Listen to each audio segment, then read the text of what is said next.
ত্রিপুরাতে মোথা ও বিজেপির জোট থেকে বহু কর্মী সমর্থক যোগ দিলেন কংগ্রেসে। ত্রিপুরা প্রদেশ কংগ্রেস সভাপতির হাত ধরে। আপনারা দেখছেন দিনের টিভি। কার্যত এবার ভিলেজ নির্বাচনকে সামনে রেখে কি যোগদানের একটা প্রবল হিড়িক দেখা যেতে পারে? এমনটাই মনে করছেন রাজনৈতিক মহল। তবে ঘরের ছেলে ঘরেই ফিরেছে বলে সুদীপ রায় বর্মন জানিয়েছেন এবং আশিস কুমার সাহা, যিনি প্রদেশ সভাপতি রয়েছেন কংগ্রেস নেতা, তিনিও পরিষ্কারভাবে জানিয়ে দিয়েছেন।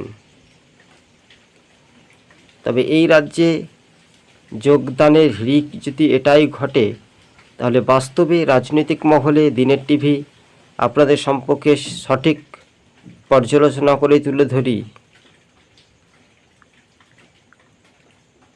রাজনৈতিক মহলে সমস্ত রকমের সব জল্পনা কল্পনার অবসান ঘটিয়ে বাস্তবে সেই রাজনৈতিক ভূমিকা নিয়ে উঠেছিল প্রশ্ন। তাই চরিলাম বিধানসভায় এখন মোথা ভার্সেস বিজেপি ও কংগ্রেস সিপিআইএমের যে লড়াই, ইঙ্গিত সেই প্রভাব বা বিস্তারিতভাবে আপনাদের সঙ্গে আমরা তুলে ধরেছি। চরিলামে বহু কর্মী সমর্থক ফের কংগ্রেসে যোগদান, বিজেপি মোথা